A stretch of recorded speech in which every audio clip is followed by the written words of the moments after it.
সকলকে সকলের জায়গা থেকে সর্বাত্মক ভাবে আওয়াজ তুলতে হবে।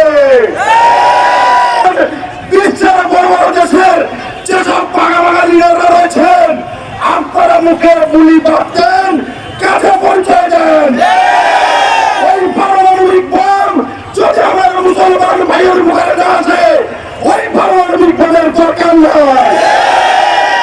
পূর্ণভূমি আফগানিস্তানে বোমার পর বোমার বর্ষণ করে আমাদের শিশু থেকে বৃদ্ধ পর্যন্ত আমাদের নিরীহ মুসলিম ভাই বোনদেরকে কিভাবে তারা শহীদ করছে বন্ধু আমার। আজকে আপনারা দেখছেন কোন সিনেমা নয়, হাত পা উড়ে উড়ে যাচ্ছে। আজকে শিশুদের কান্নায় আকাশ বাতাস ভারী হয়ে আসছে, কিন্তু আমরা দেখছি তার আশপাশে মুসলিম দেশগুলো যেন বিবেক জাগ্রত হচ্ছে না বন্ধু আমার।